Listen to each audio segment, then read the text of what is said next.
Hello everyone, and as promised, this is going to be a massive review video where I talk about all the wrestling shows that I watched this weekend. There were three major events: NWA Hard Times, NXT Worlds Collide, and then WWE's annual spectacular, the Royal Rumble. The road to WrestleMania has begun, and I have a lot to say about all three shows. But before I jump into that, I do want to talk about a couple of things. Number one, I obviously want to pay my respects to Kobe Bryant and his family and friends for the very tragic loss where Kobe Bryant, his saddest of all for me anyway, his 13-year-old daughter and 6 other people, I believe. It was 8 total, so from what I've heard, all died in a helicopter crash. I'm like, that is truly horrible, and it would be horrible if that happened to anybody. And again, I got really upset when I heard his daughter was among those that had died in the crash, so that's a very horrible scenario. And when you look at what Kobe Bryant meant to the sport of basketball, he really was one of the all-time greats. I mean, if you're going to do a list of, like, in professional basketball, and I'm not going to sit here and say that professional basketball is my favorite sport. Truth be told, basketball, it's one of the only sports, probably the only sport, where I prefer college ball over pro ball. But be that as it may, Kobe Bryant is one of the top 10, maybe top 5 greatest all-time to ever play the game. And died way too young. And his daughter dying in the crash, too, is just horrible, too horrible for words. And so it's a terrible tragedy. I wanted to come on here, pay my respects to Kobe Bryant and to his family and anybody else that's been affected by this horrible tragedy. And yeah, I've heard, right before I signed on and started filming, I heard that the NBA is going to put him into the Hall of Fame prematurely based on what happened. They're going to forego all the usual rules for putting guys into the NBA Hall of Fame, and they're going to put him in, which makes sense given the circumstances. But yeah, just terrible tragedy. Absolutely horrible. And once again, my thoughts and all my best wishes go out to his family and friends. But moving on to hopefully happier things, like I said, I've got 3 wrestling shows to review. We've got NWA Hard Times, Worlds Collide from NXT and NXT UK and 205 Live, and WWE's Royal Rumble event. And I'm going to do this chronologically.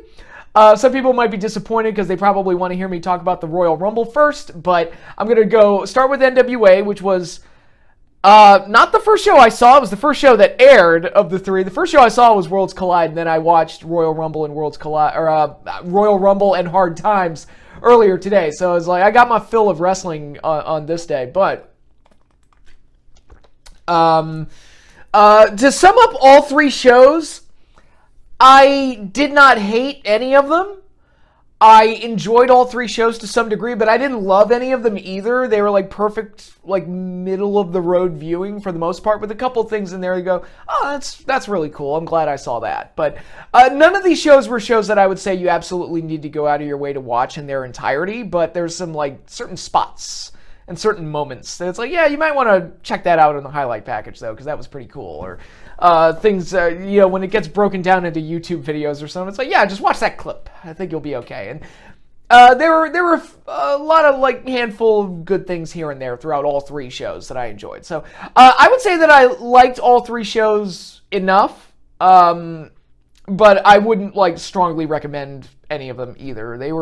They were perfectly fine viewing, is how I would describe them. Just perfectly fine. But starting with NWA Hard Times, their second event, their first event after Into the Fire, which I really enjoyed. But I felt like doing this show so soon after Into the Fire was a little too soon. And I do not want NWA, of all shows, to go into the once-a-month pay-per-view format because they cannot sustain it. Although I will give them credit, this show is different from Into the Fire as far as the content that it offers. So that's really good. I didn't feel like I just watched the same show again. And, when you're doing all your shows in the same setting, this happened to TNA back in the day where they held all their pay-per-views in the Impact Zone, and after a while they all just looked the same. And they avoided that here, where I think the TV title tournament helped set this apart from Into the Fire. But because it's still set in that small studio, and it's in front of the NWA Power crowd, which is a very small crowd, it still felt like a long episode of NWA Power. And what enhanced that even more, even though I've been enjoying the TV title tournament stuff on Power, there are these, the time limit is 6 minutes and 5 seconds, except for the finals, which they cut that, which I guess because they needed a winner, so you couldn't have a time limit in the finals. But there are these quick matches that just kind of quick, easy, get to the point, and that's going to be kind of the theme of the TV title matches, basically, which I'm okay with. But when you're on pay-per-view and you have a whole tournament of nothing but these quick, easy matches, it kind of makes it makes the pay-per-view feel very fast-paced, which isn't necessarily a bad thing. But it's hard to, sit down and enjoy it. I'm not saying that the matches need to be half an hour long, for the love of God, please don't. But it's there's a happy medium there. It's like, come on, when you're on pay-per-view, you could probably extend it past 6:05. And a lot of the matches were really super quick. And I'm not going to go through each tournament match one by one, because that would just be a huge waste of time.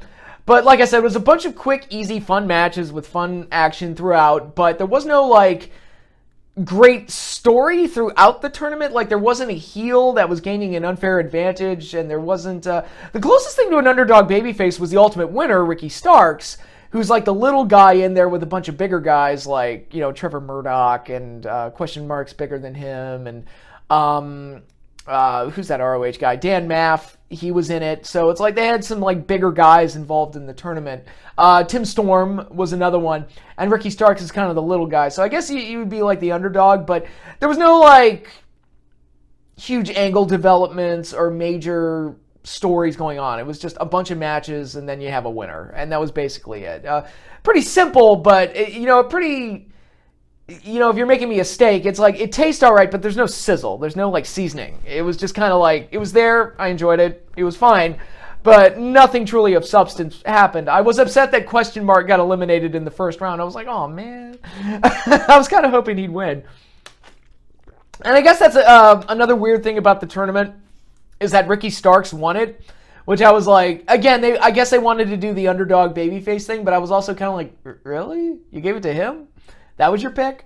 I don't know. I mean, Question Mark, you can't really give it to him because he's too much of a goofball, but I was kind of hoping maybe an ROH guy would win it, like Dan Maff. Maybe he'd win it, and that would add some fuel to the NWA versus ROH thing that they kind of have going right now, which I am interested in that angle, and I'll talk about that a little more in a little bit, but I was kind of hoping Tim Storm would win it because, he's Tim Storm, and he's one of the most over guys on the show, and he's one of the best guys on the show, so it would have been neat to see him win it. But as is, like I said, they gave it to Ricky Starks, and I'm like, it's all right, I guess. I don't dislike Ricky Starks. It's just, he's just kind of there, isn't he? He does some cool things, but his best stuff is with Aaron Stevens and the Question Mark, who are awesome. But actually, that segment they did on the last NWA Power, I thought was really good, actually. So maybe I'm underselling Ricky Starks a little bit, but it was also a little weird that even though the TV title tournament was the major selling point of this pay-per-view, that the finals was the main event, which I thought was a little strange, because it was weird to see a pay-per-view end with. Okay, so in 2020, I watched a pay-per-view where Trevor Murdoch was in the main event, and that is bizarre to me.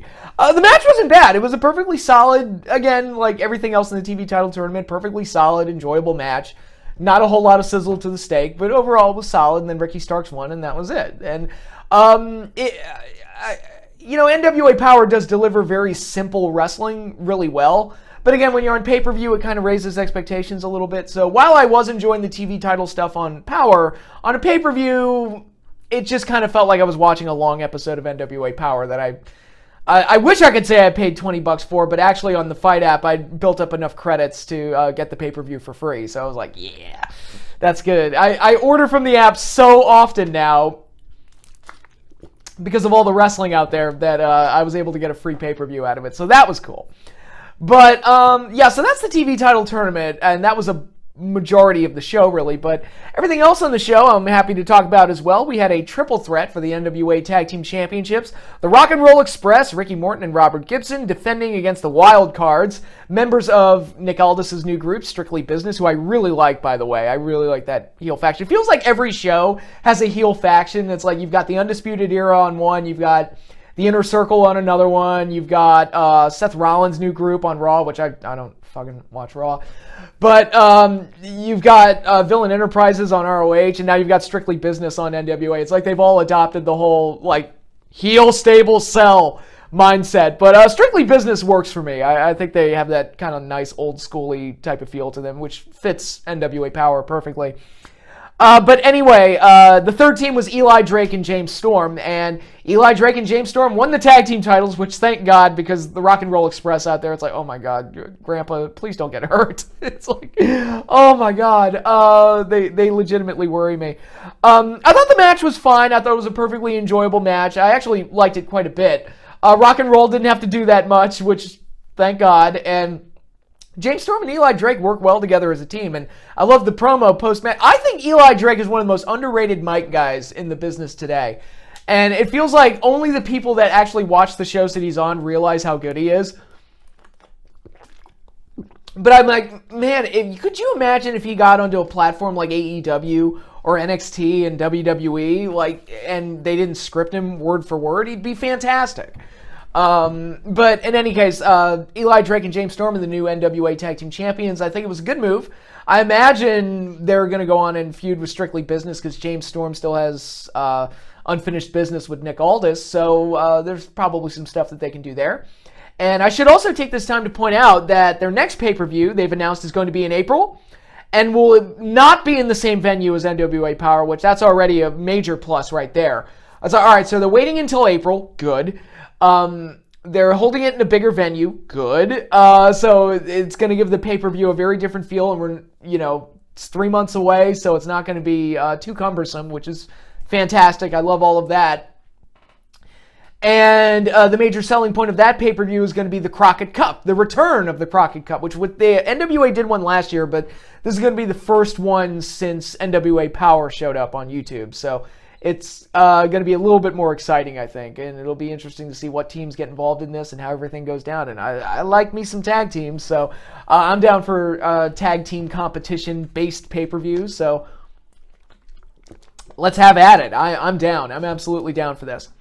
All right, and then also on this card, we had Thunder Rosa defeating NWA World Women's Champion Allison Kay to become the new champion in a match that I thought was really freaking good. Dare I say my favorite match of the weekend? It was damn good, and part of that comes from it was a match that was like, okay, it'll be a nice solid match, and I guess, and I'll be honest, Allison Kay, I've never seen her have a match that truly wowed me. She's had plenty of okay matches here and there, like when she was in TNA as Sienna and everything like that, but I've never seen her have one that kind of knocked my socks off. So I kind of went into this with somewhat, not low expectations, but very set in stone expectations of what I was going to get. And what I got was the show stealer. I thought these girls tore it down, and it was the most surprisingly good match of the weekend. I'll say that much. Among the three shows, I thought it was the one that really caught me off guard and how good it was. And they had a hell of a match. My only real criticism, I thought the finish was a little flat. I think they should have just ended it with Thunder Rosa tapping her out. I think that would have been the better way to go. But other than that, I thought it was a stellar match. And these ladies deserve a ton of credit for that one. And, with all the talk of the women and the female performers and all the other federations, and I'm going to have plenty to say when I get into the other two shows, but I thought they kind of stole everybody's thunder this weekend. I thought they outperformed all the other women, to be perfectly honest. But I was just really impressed with the match. And part of that, again, is I didn't expect it to be a show stealer, but it was. It was. They went out there for about 20 minutes or so. And it was a hell of a match. I was really impressed with it. So hats off to Thunder Rosa, who I liked before, because I saw her as Cobra Moon in Lucha Underground, and I really liked her as that character. And So I already liked her, and again, Allison Kay wasn't always the biggest fan of, but I thought they had a hell of a match here. So hats off. I thought they had the match of the night. Easily the match of the night. But then from there, we got, what else? We got two more matches. For the NWA National Championship, we had Scott Steiner challenging Aaron Stevens, the current champion, with the question mark in his corner. I love Scott Steiner. I make that no secret. I unironically love him because he's probably one of the only guys in wrestling that I can think of that is both hysterical and terrifying. And he pulls off both convincingly, and I don't know how he does it. But there's, the stuff he does is so batshit crazy, it's hilarious. But then, at the same time, you look at him, it's like, I would not want to fuck with that guy, because he looks like he would rip my face off. So he's got, he's this weird mix of, Brock Lesnar and fucking, what do I even want to compare him to here? Some goofball, Biff from... the only thing I can compare him to is Biff from Back to the Future. It's really bizarre how funny Scott Steiner is and terrifying at the same time. Huge fan of the guy. Aaron Stevens, I think he's been a delight in NWA. I think he's one of the best parts of the show. But going into this, I was like, all right, Steiner, what realistically can we expect from him at this point? And it's probably just going to be a Gaga match. And, it pretty much was just a Gaga match. It was just... basically, Steiner just throwing Aaron Stevens around, and then Aaron Stevens gets disqualified to save the title, and that was pretty much it. It was like, oh, all right, that's all it was. So, not much going on there, except for the post-match, where Aaron Stevens left the question mark high and dry to be fed to Scott Steiner, while Aaron Stevens, tootled off, and it was like, ooh, is this going to be the beginning of Aaron Stevens and the question marks falling out, where question mark turns face and goes against his pupil. Because question mark is his sensei. But so that was interesting. But the match itself, it was just kind of It was just kind of there to get people to pop for Steiner, and that was pretty much it. So there wasn't a whole lot to it other than that. And it actually felt kind of weird because they introduced Steiner as being aligned with Nick Aldis on NWA Power.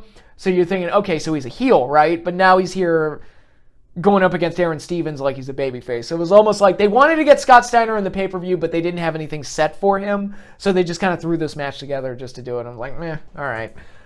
And finally, we had a NWA World Heavyweight Championship match that was made into a heavyweight championship match mid-pay-per-view, which there was an angle between Nick Aldis and Marty Scurll, which I almost felt like they probably should have aired on NWA Power, but whatever. They made the match between Nick Aldis and Flip Gordon an NWA World Championship match, and if Nick Aldis wins and successfully defends the title, then any interpromotional work between NWA and ROH has to go through him first, and so he gets final say on all interpromotional work between the two companies. So needless to say, Nick Aldis won, because no way in hell Flip Gordon's going to win the title from Nick Aldis.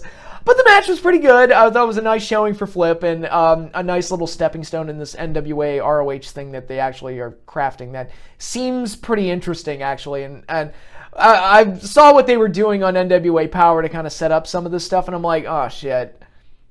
Am I going to have to start watching Ring of Honor again? Because this is actually kind of interesting. Is this an example of what Marty has planned for ROH now that he's the booker? And I'm like, obviously, Marty versus Nick Aldis is the big match for down the road. Eventually, that match will take place. We'll see when and where it happens. And I like that they're slowly building to that match, because I think they realize it's like, oh, well, Marty's like the biggest name in the company right now, kind of by default. And, he's got this relationship with Ring of Honor, and we can do a bunch of stuff. So, save the bigger stuff for later. But I thought the match was enjoyable, and I think it's a nice stepping stone in this angle that they're doing. Probably should have been the closer to the pay-per-view, but hey, they had to close with the TV title tournament finals. What can I tell you? But, so that's NWA Hard Times. I thought it was a perfectly watchable, perfectly enjoyable pay-per-view with one really good match that knocked my socks off, and a couple of fun moments here and there, a couple of big title changes, a couple of things that kept it fresh and exciting, but not like a complete grand slam of a pay-per-view. And I'm actually more excited for Crockett Cup now that I see it's like, okay, so they're going to get outside that studio.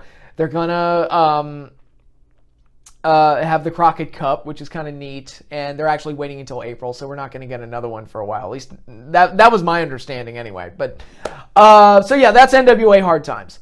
Now we move on to the Saturday night show. That was NXT's Worlds Collide, which was the big NXT show, which it combines talents from NXT, NXT UK, and 205 Live, and I liked the show. I thought it was fine for what it was, but it also felt like kind of like a house show type deal where they were just having matches for the sake of having matches. It was a way for NXT to be represented Royal Rumble weekend, even though a lot of them were going to be in the Royal Rumble matches next night, whatever. But it felt like they had to have NXT represented on a show on the big weekend, but they didn't have a takeover schedule, so they just kind of put that out there as a thing to do. And that's not a bad thing. Like I said, the show's perfectly enjoyable. It's perfectly solid stuff for the most part, and I enjoyed most of the matches, for the most part. But if I completely skip this, would I have missed anything of note? Maybe a couple things here and there. It's not an absolute must-see show to understand all the stories necessarily, but if you're just looking for time to kill and you want to watch some solid wrestling, you can go ahead and pop this on. It'll be perfectly enjoyable. It's kind of like, I would liken it almost to like, it's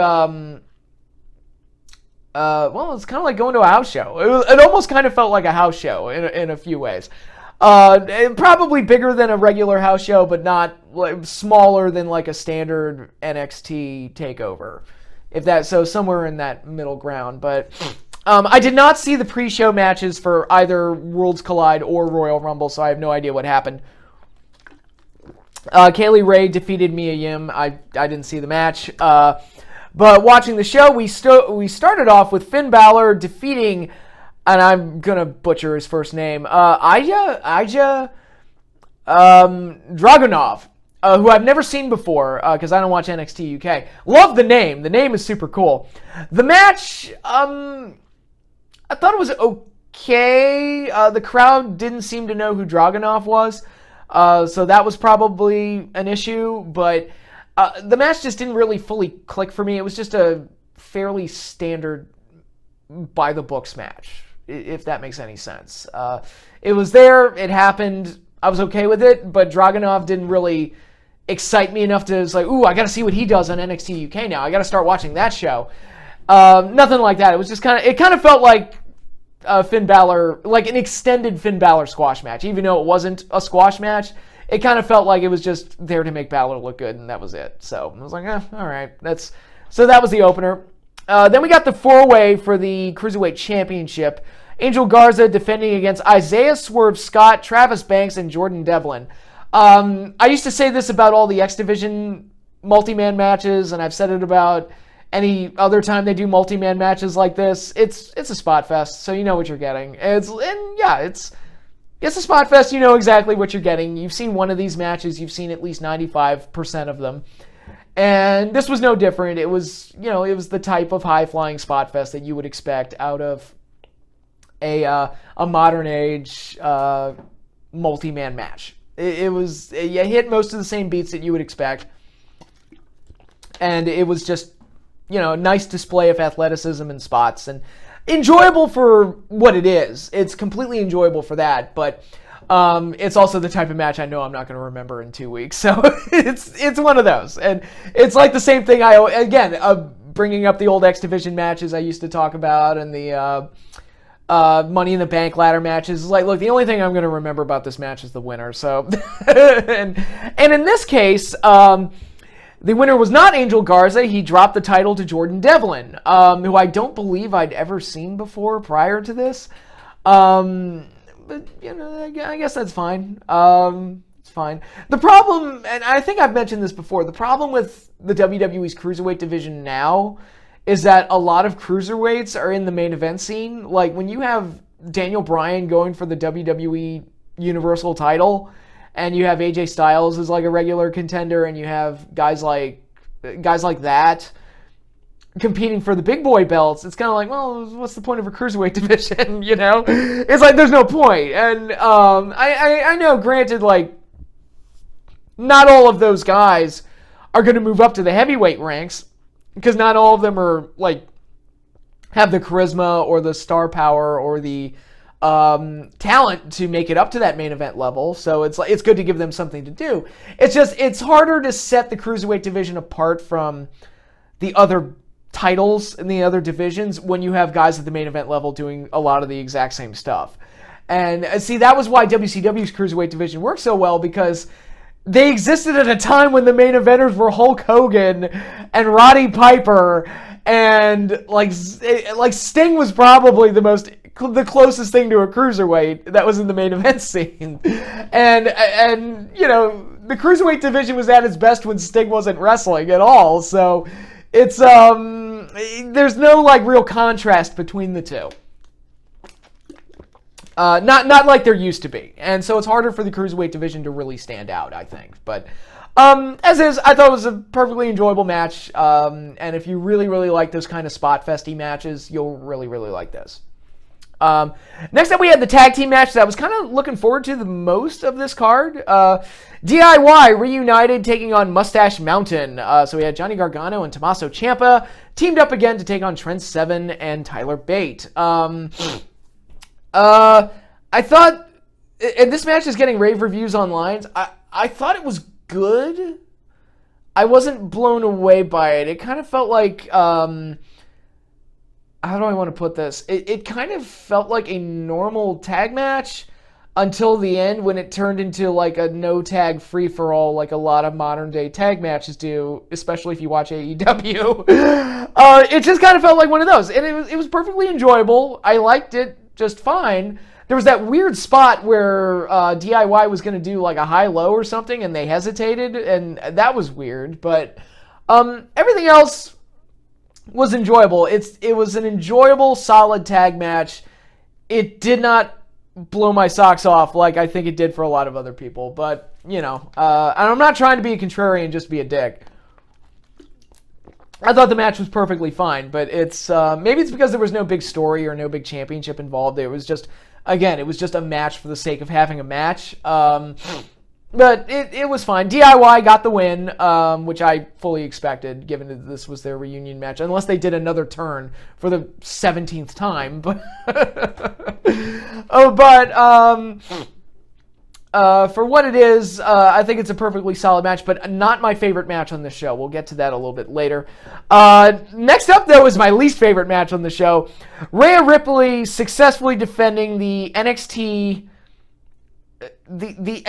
not women's championship against Toni Storm. Now, okay, first of all, I've got a rant about this. It's not so much a rant. It's just commenting on how like silly some things can be. So from what I can gather, Becky Lynch made a comment in an interview that she wishes that the next step for the women's revolution is to move past gender specificity. I can't talk. Fuck it. Move past gender-specific terms for the championships. And WWE's response to this is to do a trial run, I guess, with the NXT Women's Championship by no longer calling it the NXT Women's Championship. It is just the NXT Championship.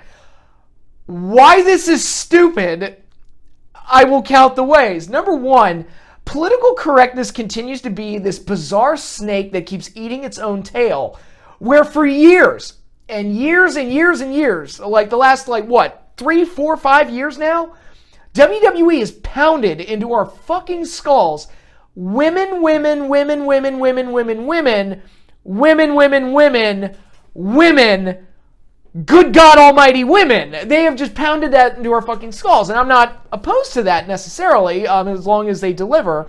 And in a lot of cases they have. And Becky Lynch has become the biggest star in the company. And there's been some great matches involving the women. Becky and Sasha, or Bayley and Sasha at that one takeover in Brooklyn, I still think is probably one of the best matches of the decade. Easily. It was fantastic. But the problem now is that they're telling us, oh, the term women is somehow bad, so we've got to move past the term women. And it's like, okay, so now you're defeating your whole mission statement again, because you were the same company that pushed the divas for as long as you did. Because the divas are smart, sexy, and powerful, and you pounded that into our fucking skulls for God knows how long, but then that became bad. And it's like, you can't... So it's just weird, like progressivism.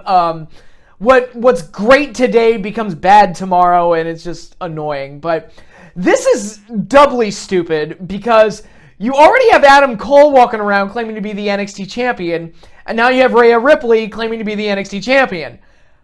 That is confusing. Okay, now the way to settle this, I think, you either rebrand Adam Cole's title as the NXT Male Championship or Men's Championship, which I wouldn't be opposed to that at all, or you call the women's division something else. TNA called them the Knockouts, but UFC, Ronda Rousey was not the women's champion. They had, I think it was, what was the term? It was bantamweight, I think. They had some other term that they could call their women's division. It was not a gender specific term, and it set it apart from the UFC Heavyweight Championship and the UFC Light Heavyweight Championship. There were distinct differences in the names of the titles, so nobody got fucking confused. And that's what I would have done here. It's like, okay, if you don't want to call it the women's title anymore, call it something else, like the NXT.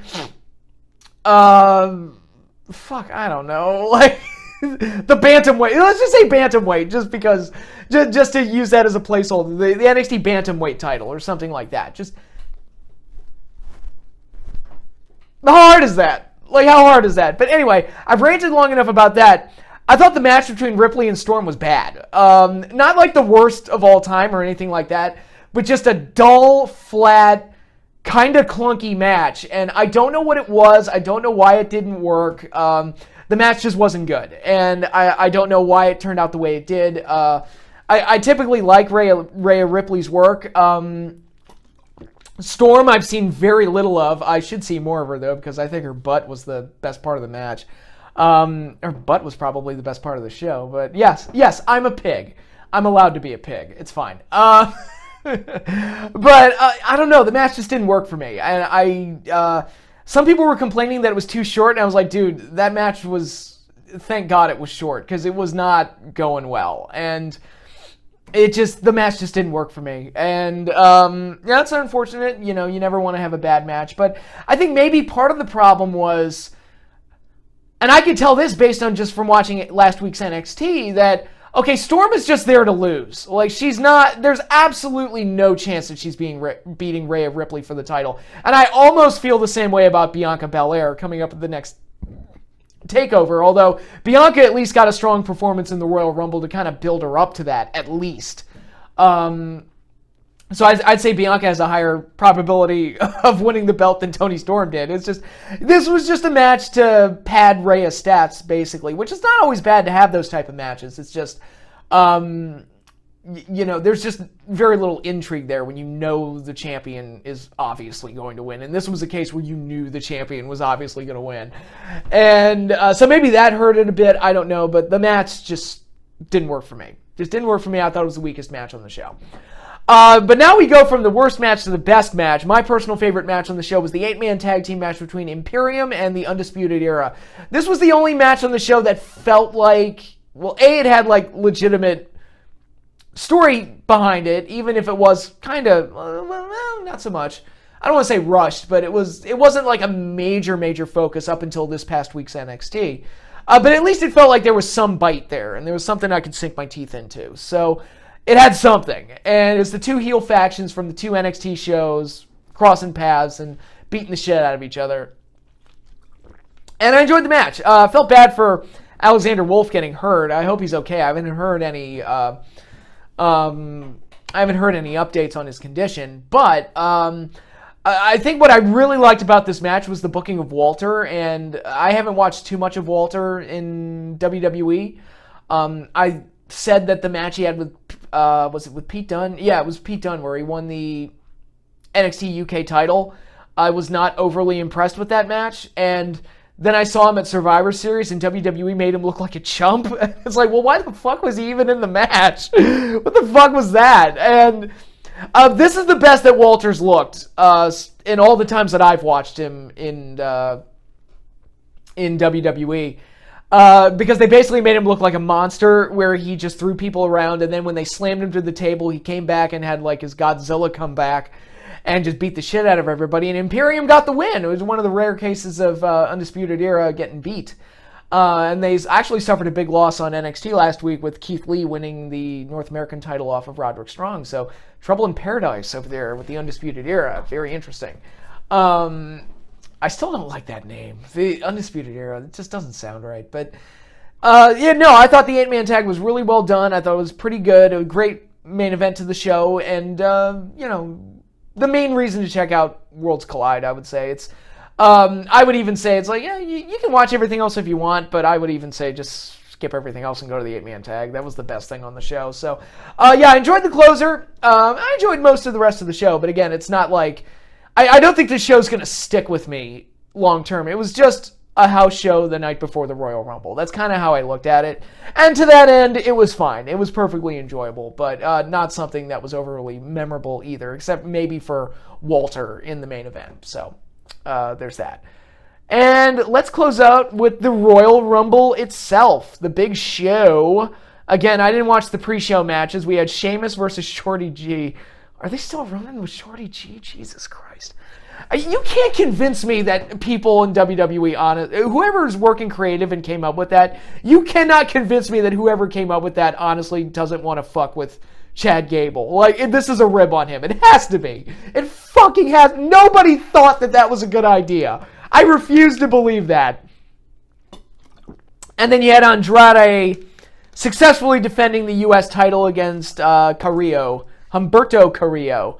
But I didn't see those matches, so I can't comment on them. How did Sheamus look? Anybody? Because I haven't seen Sheamus in forever. But going over the card... not a whole lot to go over. The Rumbles are going to dominate most of the discussion, but we opened up with the Falls Count Anywhere match between Roman Reigns and Baron Corbin, and when I did not know this match was happening until literally the day before the pay-per-view, and when I read the card, I was like, those two are still feuding? I feel like that feud's... they were feuding the last time I watched. I haven't watched in I think I watched... Did I watch? I don't think I watched TLC. I don't even remember anymore. It's fucking... Ugh. Point is, I'm just shocked that these two are still feuding, because I'm like, oh my god, in holy heaven, why is this still going? And the match wasn't good. It was overly long and just involved a bunch of brawling around the stadium. There were a couple run-ins, which only made it longer, and I was like, can we please just wrap this up? I don't care. That said, what saved it from being a complete disaster... I thought doing the spots on top of the dugout were pretty cool. I'm like, okay, that's different and neat. And I'm like, all right, I kind of like that. That was a nice finish. It was a nice closing sequence to the match. I just wish, it's one of those like long walks for a short glass of water. I wish they had just wrapped that up longer. They could have cut that match in half, and I think it would have been just fine. And instead, it just went on way too long, and I was just bored out of my skull. Roman Reigns got the win. Thank God. I hope that means the feud's over. I do not want to see Roman Reigns and Baron Corbin at another pay-per-view. Then we had the Women's Royal Rumble match, which was won by Charlotte Flair. And I'm going to make... And Raw's in progress right now as I'm taping this, so I don't know if anything's been announced yet. But I have this weird suspicion, because they said that whoever wins the Royal Rumble match has a chance to go for a championship match at WrestleMania. I have a funny feeling that they're going to exploit that ambiguity of a championship match, and not a world championship match, not a women's championship match, but a championship match. I have a funny feeling they're going to have Charlotte challenge one of the men. Most likely, I guess, The Fiend, because it looks like we're going to get Drew and Lesnar, I would think. Because I don't see Drew going after The Fiend, especially after how the Rumble went. But...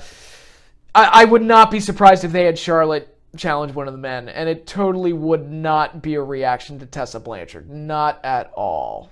No, but we'll see. I just had, when I noticed like the ambiguity in the announcement, I'm like, they're not gonna do that, are they? It's like, we'll see. It'll be a surprise. What did I think of the Rumble match itself? Let me pull up the list of participants so I can kind of remind myself of everything that happened. I thought it was good. I thought it was enjoyable. A lot of NXT people on this show. Good God. I think NXT, let me count this. 1, 2, 3, 4, 5, 6, 7, 8, 9, 10, 11, 12. So over a third of the Rumble was NXT. That's crazy. And then you had Santina Morella come back, which... Are they allowed to do that? Is that like socially acceptable to do that now? Or is that making fun of transgender people? I don't know what the rules are anymore. Okay, somebody please tell me, society, what are the rules with political correctness and how to do this? Because I don't know anymore. I legitimately don't know.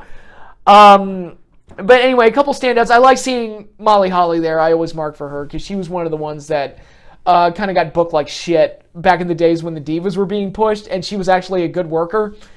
And she was cute to boot. Like, I thought she was a perfectly attractive young woman, and they treated her like she wasn't. And so I always like seeing her get guest spots like this whenever she comes back. Like, yeah, she deserves to get a little bit of glorifying at some point after all the shit she had to eat for years. A couple other standouts. Bianca Belair had a really strong performance, I thought. Alexa Bliss had a pretty good performance going in at number 1 and having a nice little marathon woman bit. They didn't have Dakota Kai and Tegan Nox cross paths, which I thought was an odd decision considering the feud that they have going. Would have been a nice opportunity to bring that back and revisit that. Beth Phoenix got a spot in there and got to look pretty good in the process. What else? I'm trying to remember everything else that happened. Yeah, it was a perfectly enjoyable Rumble for the most part. Oh, they did the Liv Morgan, Lana stuff, which that seemed to get a pop from the crowd. I couldn't be bothered to give a shit about that angle at all whatsoever, though. I'm like, I just don't. Please get that over with. They got it over with pretty quickly, so that was good. But overall, perfectly solid, enjoyable Rumble, won by Charlotte, which I predicted before the show. Having not watched Raw or SmackDown for a long-ass time, I picked Charlotte to win because she is not in any of the title matches on the show. I'm like, oh, well, then she's going to win the Rumble, right? And that was my reasoning. That was my entire reasoning. I was like, well, she's not in any of the title matches, so that must mean she's going to win the Rumble. And sure enough, that is exactly what happened. So, called it. But I thought maybe at the end they would give it to Shayna Baszler, have her go in at 30 and have her murder everybody and win. But nope, didn't happen and went to Charlotte. So, which I'm fine with. No complaint there necessarily. Although if they do her versus Becky again, I'm going to be like, oh. I almost want her to work with The Fiend now just to give me something different. just to do something like off the wall and crazy instead of just going back to hey, let's do that match that we've done 1,000 times. It's like, no, thank you. I'm okay with that, but yeah, I thought the Women's Rumble was perfectly enjoyable, but as has become tradition since they started doing 2 Rumbles, the match that follows the first Rumble match is going to be a dud because it's just going to be lifeless and dull and nobody cares. It happened to AJ and Bryan, which was the fucking title match, and they put it on after the Rumble, and it went half an hour, and I'm like, oh, Jesus Christ, this is terrible, because the crowd has got no energy for this at all whatsoever. But the next match after the Rumble was Bayley defending the SmackDown Women's Championship against Lacey Evans. I didn't care. The crowd didn't sound like they cared. I thought the match was flat. It's not the fault of either girl. It was just, you had to follow the Rumble, so that's just a death spot. That's just how it is. It's the Royal Rumble, the post-Royal Rumble death spot. And it used to happen before they did 2 Rumbles, because there were times where they didn't have the Royal Rumble close, and whatever followed was just a disaster. Like, not always, but... Like, Bret and Undertaker in 96, I didn't think worked as a main event. And I love those two. And I thought they had great matches in 97. But that match was just long and boring. And the crowd was clearly, like, done after the Rumble. I thought Taker and Shawn at 98 was pretty good. Sid and Shawn at 97 worked because Shawn was the hometown boy. But then you had 2006 where they did Edge and Cena after the Rumble, which I hated because Cena won the title back after, like, Edge had only had the belt for like 2.5 weeks. I'm like, this is bullshit. And then the next match was Mark Henry and Kurt Angle, and nobody gave a shit, and you can visibly see people walking out of the arena. It's like, well, yeah, who cares? So, you know, it's not a new thing, but it's more prominent now that we have 2 Royal Rumble matches, and something has to follow the first one. So, I mean, you can't do the 2 Rumbles back to back. That would be insane.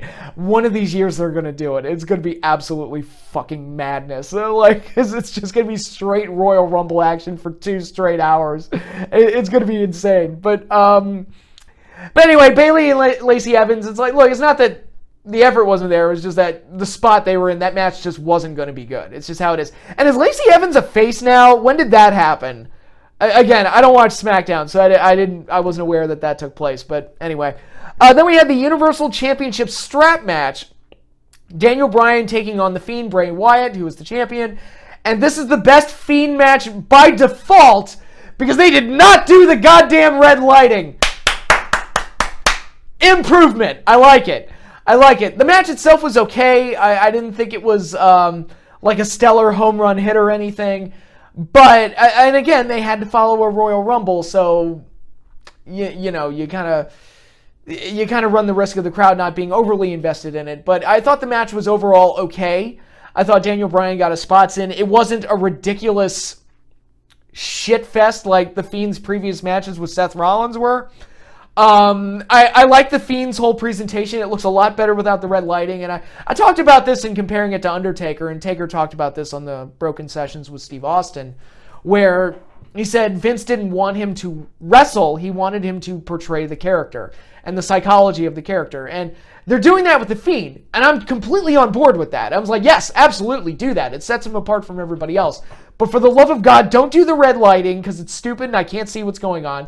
And don't do like 900 finisher kickouts in one match because it's just ridiculous and it becomes a farce.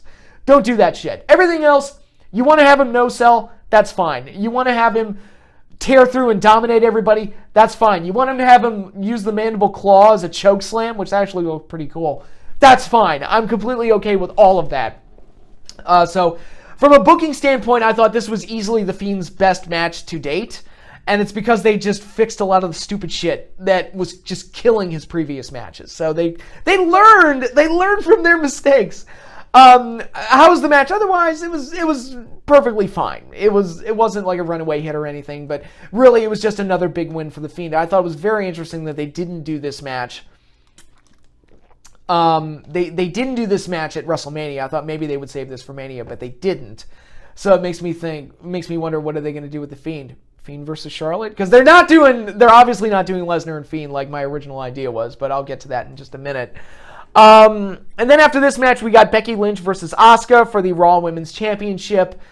Again, it was kind of an okay match. I like the story of Becky trying to beat the one person that she just can't beat. Like, Asuka's the one girl that has her number. I kind of like the finish a lot, where she kicked her and broke up the green mist. I thought that was pretty cool. But everything else, it was just kind of I don't want to say a pedestrian match, but it was just kind of like a by-the-numbers type of match. Like the type of thing you would expect to see on any other show. It wasn't anything special, didn't knock my socks off, didn't overly impress me, but it wasn't bad. It was just there.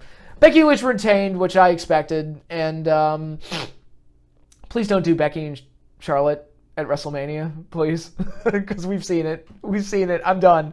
It's becoming the ladies' version of Cena and Orton. Please don't do that match again. And yeah, they've had really good matches in the past. I'm not saying that they're incapable of having good matches. I'm just saying it's like, I've seen it. It's done. Please don't do it again. At least not at WrestleMania, for the love of God. But we'll see how that all plays out. So, we move on to the Men's Royal Rumble, which is going to be super easy to talk about because not a whole hell of a lot happened. It's really like a tale of two halves, where the first half of the Rumble was just Brock Lesnar. They basically did half of the idea that I suggested, where Lesnar would just tear through everybody and just throw everybody out. They went about halfway with that. And he went through, how many did he end up eliminating? 13. And he made it to about number 16. Because Drew eliminated him and Drew was 16. So, yeah, so around half the Rumble was focused on Lesnar absolutely destroying people. And I thought it came off really, really well. And I enjoyed it. Him just throwing people out left and right. Sometimes guys would be able to double up on him, triple up on him. You got Kofi, Ray, and Big E at one point teaming up on him, but they all fell. Yeah, Keith Lee and Braun Strowman, who were the big hosses that were in there, and they beat up on him for a while, but then he was able to throw both of them out. And I thought all of that came off really, really well, and I enjoyed all of that. I was kind of hoping that Brock would go all the way. Just keep that going, because it was just, I thought it was pretty awesome how they booked all of that. And the one low point was when they did the bit with Shelton, because it just made Shelton look like an idiot. But other than that, I thought it came off really well. But then Drew McIntyre came in, and thanks to a low blow from Ricochet, Drew McIntyre was able to eliminate Brock Lesnar, and which completely changed the complexion of the entire match. And it was like, ooh, there's your Mania match right there. Drew McIntyre going up against Brock Lesnar. And that was a cool moment. Really well done. Again, if I were booking, I probably would have saved it closer towards the end. But it worked just as well here. It worked fine. And I guess it kept everybody from getting fed to Edge, and they did have a few more surprises planned later, so it was fine. I enjoyed it. I was sad to hear that AJ Styles got hurt. I hope he's okay. But another huge moment at this Rumble was the return of Edge, who came back and had his glorious in-ring return. Looked good. Looked like he was in good shape.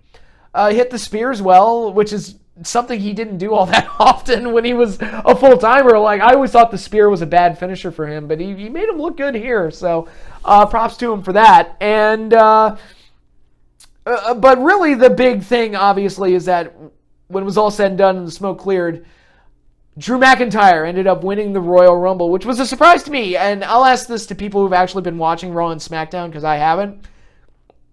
Have they been pushing Drew McIntyre on TV? Because I wasn't aware. If they have, I wasn't aware of it. Did they turn him face? Because if they did, I wasn't aware of it.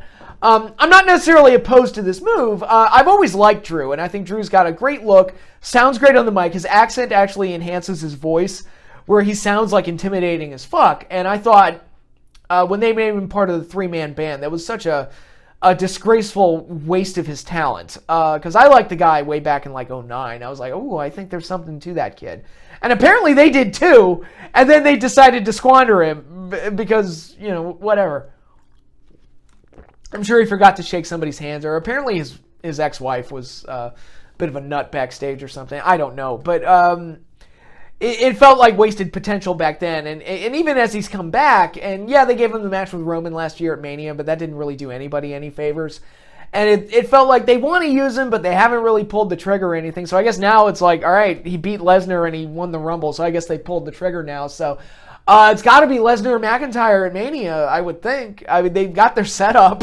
It's all right there for them, so it'll be interesting to see how everything plays out. But yeah, no, I thought the Royal Rumble was really enjoyable. I enjoyed the first half more than the second half, because I like that ongoing story of Lesnar. Just like, I was just fascinated, like, okay, how far are they going to go with this? Like, how many bitches is he going to kill on the way to trying to win this thing from pillar to post? So I did enjoy the first half more than the second half, but I thought the entire Rumble itself was really enjoyable, really fun. Probably the most I've enjoyed the Royal Rumble in years, so I'll give it that. But a couple other odd news and notes to come out. There was apparently a confrontation between Matt Riddle and Brock Lesnar backstage at the Rumble, and it's like, and here's the thing with Matt Riddle. Matt is, I've said it before, the dude is money. Like, the dude has the look, has an in-ring style that sets him apart, can talk, has a personality. Like, the dude's money, and he's got the MMA background to kind of give him a certain level of legitimacy as well. There's something there. But dude, you can't like be an asshole on Twitter, and you can't like rub people the wrong way, because that's going to hurt you in the long run. I mean, he's set to, it looked like he was going to win the Dusty Rhodes Classic next Wednesday with Pete Dunne as his partner. I would hate to see him get punished and have that taken away as well. I mean, he clearly got punished in the Royal Rumble. He was only in there for 41 seconds. Which is like, ooh, all right, they wanted to teach him a lesson, clearly. And left no impact on the Rumble at all whatsoever. And it's just like, dude, you just gotta like, bro, gotta chill. You gotta not be an abrasive dickweed. That's not, it's not 1996. You can't be Shawn Michaels. I'm not saying he's as bad as what Shawn Michaels was back then. Oh, excuse me. But yeah, you just need to play the political game a little bit, and sometimes that's just like knowing when to keep your mouth shut and to not be an asshole.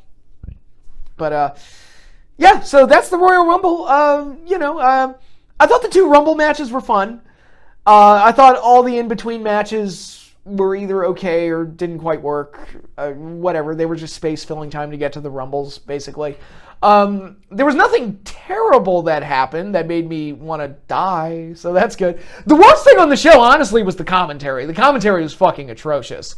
From start to finish, just all the way through. And everybody sounded terrible, and I was just like, I was beyond done. By the time the men's Rumble, it's like, will somebody shut them up, please? For the love of Christ. Yeah. That was the worst part of the show. Everything else was, the Rumbles were good. And if you're in it for the Royal Rumble, I thought both Rumbles this year were good. So that's probably enough of a reason to check it out. And all 3 shows, like I said, perfectly solid, okay shows. Nothing that, like, blew my socks off. If I had to pick a best show out of the 3, I'd probably go with the Royal Rumble overall. Which, is that the first time I've ever picked the main roster show over the NXT show? Is that where we are right now? But yeah, I thought the Rumbles were fun. I just thought the Rumbles were fun and I enjoyed them. And overall, it was a good time was had by all. So yeah, those are my thoughts on all the shows I watched. Next video is likely going to be my Super Bowl video, which, to explain to you what the Super Bowl video is going to be, basically I'm going to talk about my favorite Super Bowl ever. I'm going to pick one Super Bowl, explain why it's my favorite, and then give all of my memories associated with that Super Bowl. And if you know that I'm a New York Giants fan, I think you know exactly which Super Bowl I'm going to pick, but I'm not going to say it until you see the video. That'll be out sometime later this week, hopefully before Sunday. I would like I would like the Super Bowl hype video to come out before the Super Bowl, but who knows? Other shit might get in the way. But that is all I have for you now. Thanks again, everybody, for watching, and enjoy your week. Monday for me was a nice and easy breezy, which is good. I don't think the rest of my week is going to be like that, but we shall see. But that's all I have for you now. Thanks again, everybody, for watching. Be sure to like, subscribe, hit the little bell icon so you get notified when I post new videos. Be sure to post comments. I try to reply to as many comments as possible. And follow me on Twitter. The link is in the description. But like I said, I'm signing off for now. Take care, everyone, and I'll see you all later.